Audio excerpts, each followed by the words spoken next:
Dus blijven. We zien dingen voorbij komen als bandit in de gedienden vliegen. Meestal dit de hondijs vaker uitletten zoals Wix. Maar we zien ook schrijnende zaken. Meestal dit in nood zetten, kwetsbare ouderen, kwetsbare groepen. Meestal dit psychisch in de problemen komen. Waar we met z'n allen nooit verhoren moeten en omzien moeten. We kunnen net makkelijk even meer op verzitten bij Paak en Beppers bij Heid en Mem. Dat zijn dingen die ben lastig gaan, die altijd zo normaal zijn. We zien timmerman, vogels, metselaars, straters, winkelpersoneel, skiermaksters, gonsamatro, die er een baan bij krijgen. Je bent onderwijzer van. Valt altijd net daar. Ik denk dat we hiermee ook begrip krijgen en respect krijgen voor het vak onderwijzer. Maar we redden er vast mee met z'n allen.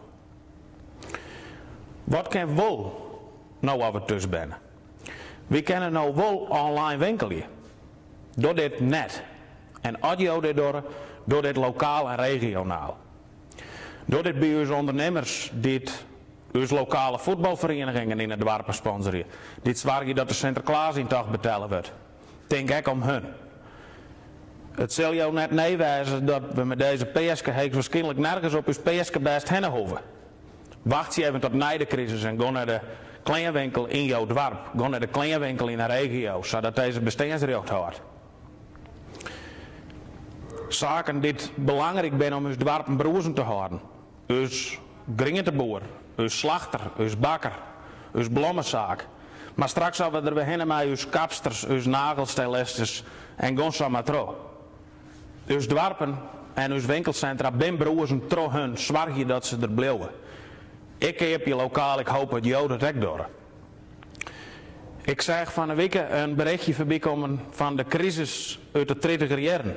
We hadden van koop eigen waar, dan helpen we elkaar.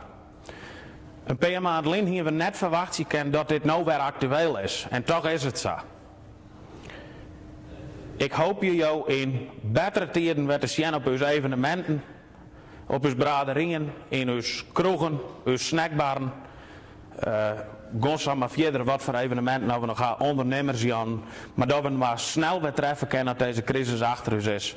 En ik wens je jou een prutte sterkte en denk aan me. Beste ondernemer, wat zijn we 1 januari 2020 positief begonnen? Goede verwachtingen, goed perspectief. En nu 3 maanden later ligt de wereld er heel anders bij. De coronacrisis heeft ons land gelegd. En het treft u als ondernemer keihard. Winkelsluitingen, minder werk, minder klanten, minder bezoekers. Geen vakantiegangers in onze regio. Als onmiddellijk gevolg een sterk dalende omzet. En een hele hoop onzekerheid.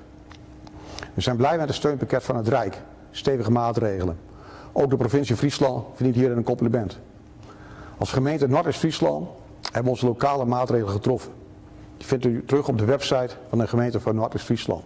Met hierbij ook een aanvraagformulier. Mocht u er niet uitkomen of vragen hebben, onze bedrijven contactfunctionarissen zijn gaarne bereid om u hierbij te helpen.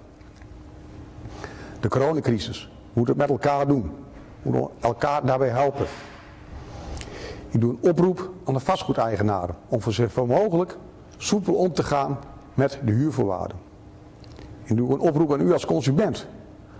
Als u spullen, als u zaken moet kopen, doe het lokaal, bij onze lokale ondernemers. Vorige week zagen we een mooie oproep van onze gedeputeerde Afine Fokkers in de Leeuwarden Courant. Die opriep om vakantie te houden in de provincie Friesland. Ik zou het graag nog willen specificeren. 4 vakantie in de regio Noord-Friesland. We hebben een werelderfgoed Wadden, 2 nationale parken, fantastische regio, maar nog heel veel mooie plekken om te ontdekken. 4 vakantie in onze regio. Daarmee steunt u ook onze ondernemers. Ik hoop u spoedig weer te zien in betere tijden. Ik wil afsluiten met u heel veel sterkte toe te wensen. En blijf vooral gezond.